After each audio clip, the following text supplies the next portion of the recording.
आप सभी का नीम करोरी महाराज जी वाणी परिवार में हार्दिक स्वागत है। प्रार्थना है कि महाराज जी की कृपा आपके परिवार के हर अंधकार को दूर कर आपको प्रेम, विश्वास और ईश्वर के मार्ग पर आगे बढ़ने की शक्ति प्रदान करे। आइए सुनते हैं महाराज जी की एक और सत्य एवं प्रेरणादायक कथा। ये घटना एक बस चालक की है जिसका मार्ग प्रतिदिन कैंची धाम से होकर गुजरता था। जब कैंची धाम का मंदिर और आश्रम बन रहा था, तब भी वे रोज उसी मार्ग से अपनी बस चलाता था।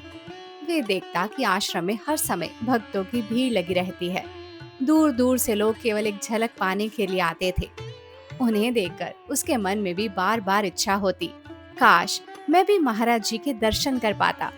लेकिन वे बस का चालक था। उसकी जिम्मेदारी यात्रियों को सुरक्षित उनके गंतव्य तक पहुंचाने की थी। वे बीच रास्ते में बस छोड़कर आश्रम नहीं जा सकता था। इसलिए हर दिन मन की इच्छा को दबाकर आगे बढ़ जाता। समय बीतता गया, फिर भूमि आधार का मंदिर भी बन गया, जो उसके नियमित मार्ग में ही पड़ता था। एक दिन वे भूमि आधार से गनाई की ओर जा रहा था। सड़क के किनारे बड़ी भीड़ लगी हुई थी। लोग कह रहे थे, नीम करोरी बाबा, महाराज जी पधारे हैं। बस चालक का हृदय फिर से दर्शन की लालसा से भर उठा। लेकिन इस बार भी परिस्थितियां वही थी। वे बस नहीं रोक सकता था। उसने गहरी सांस ली और मन ही मन कहा, यदि महाराज जी सचमुच सिद्ध संत हैं, यदि वे मेरे मन की भावना जानते हैं, तो एक दिन वे स्वयं मुझे दर्शन देंगे। उसने ये बात किसी से नहीं कही, ना किसी भक्त से, ना अपने साथियों से। ये केवल उसके और भगवान के बीच की मौन प्रार्थना थी। अगली सुबह वे बरेली की ओर लौट रहा था। जैसे ही उसकी बस कैंची आश्रम के पास पहुंची, उसने एक मोड़ पर अद्भुत दृश्य देखा। महाराज जी सड़क के किनारे अकेले खड़े थे। ना कोई भीड़ थी, ना कोई विशेष आयोजन। ऐसा लग रहा था मानो वे उसी बस चालक की प्रतीक्षा कर रहे हों। उसने तुरंत बस रोक दी। यात्री आश्चर्य से उसे देखने लगे। वे जल्दी से नीचे उतरा और दौड़कर महाराज जी के चरणों में गिर पड़ा।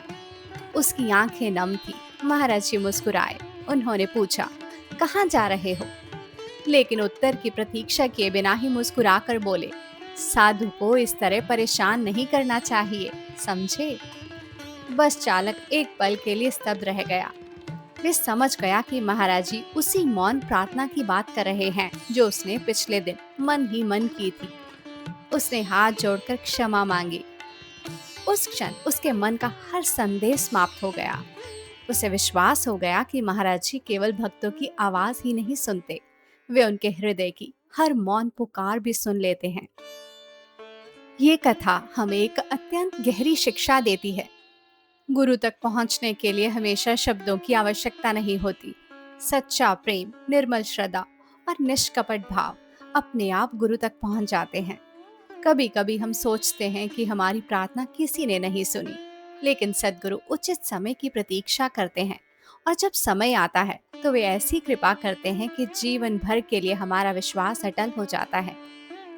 यही कारण है कि लाखों भक्त आज भी कहते हैं, महाराज जी आज भी अपने भक्तों की पुकार सुनते हैं। और जब प्रेम सच्चा हो तो गुरु स्वयं अपने भक्त के पास चले आते हैं।